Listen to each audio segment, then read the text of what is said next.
Salibonani, mthakazo omuhle, mahlabezulu. Sizwe sikaLobhengula, sizwe sikaMambo, bantwana benhlabathi. Ngithi ngiyalibingelela olubingelelayo nguCynthia wazakala njengoMadube kodwa ngumamzila akawulandelwa uMagasela, intombi emhlophe ngaboma abanye bebahlophe ngokudalwa, intombi enhle ngaboma abanye bebahle ngokudalwa. Ngithi mthakazo omuhle la likhona lonke ngiyalibingelela ngilifisela umnyaka omuhle omutsha ka-2021. Ngiyazi lo mnyaka esiphume kiwo bekungasomnyaka omnandi, umnyaka esithiye khona ngabazali, esithiye khona ngabantwana, esithiye khona izihlobo, esithiye khona ngamakhosi ethu, ama-leaders ethu, sithiye ngabantu abaningi kakhulu ngalo mnyaka odlulileyo. Kodwa mthakazo omuhle thina sisenenhlanhla ukuba lapha. Sicela-ke thina esithe saba nenhlanhla silandele iziqondiso ze-WHO, i-World Health Organization. Sigqoka ama-maski, sigeze izandla, sisebenzise ama-sanitizer.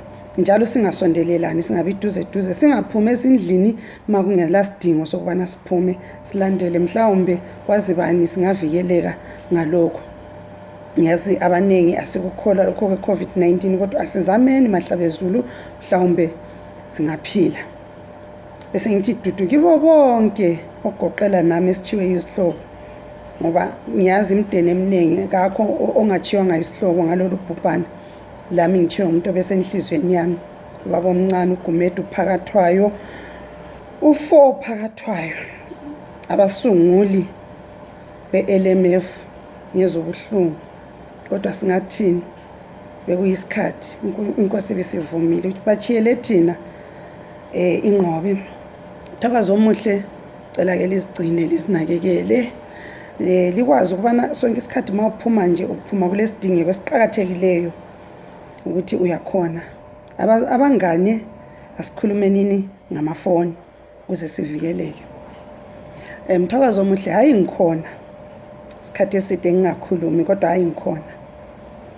Mina I'm fearless ingqoni, angazi ukuthi nizovalwa umlomo ngubani sokutheni, kodwa hayi namhlanje okuningi kwe-politics okwani ngobeka eceleni.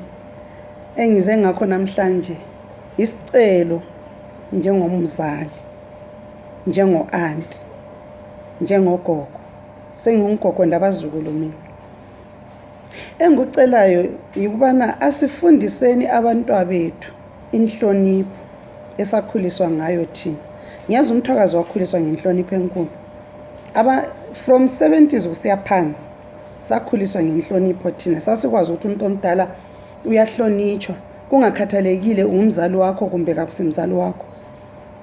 Sasibahlonipha thina, wayekuchaya mayekuthola uganga kungabi indaba zalutho, ungeke ufike ubike nasekhaya. Kodwa namhlanje isizwe sincane sikhwela sizehlela phezulu kwabadala, sikhwela sizehlela phezulu kwama-leaders, abakhokheli bethu, sikhwela sizehlela la kubana ngubani. Kambe i-social media angivumi.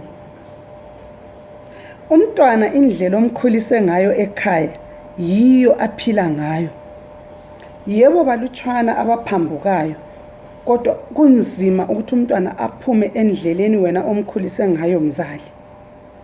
Yikho ngithi angisola i-social media, ngisola thina njengabazali. Sibakhulisa njani abantwana bethu? Ngo-bundle of joy. Namhlanje nje ngimkhuza angitshele engakudla ngendlala. Namhlanje ngimchaya agijime aye ngibophisa. Komthwakazi asikuvumi lokho. Asikuvumi komthwakazi. Abakomthwakazi bakhuliswa ngenhlonipho, bahlonipha abazali babo, ababazalayo, abazali babo abangabazaliyo. Wonke umuntu sikhule sikwazi ukuthi ngumzali thina. Ngakho-ke bathwakazi abahle, asikhuliseni abantwana ngendlela esizayijabulela lama sebekhulile abangasoze baphambuke kiyo. iBhayibheli lithi hlonipha uyihlolo nyoko ukuze insuku zakho zande. Libuya futhi kuZaga lithi khulisa umntwana ngendlela azathi sekhulile angaphumi kiyo.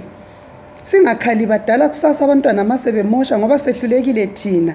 Asikhuliseni abantwana ngenhlonipho. Isiko kalibuyele esikweni, abantwana kababuyele enhlonipheni.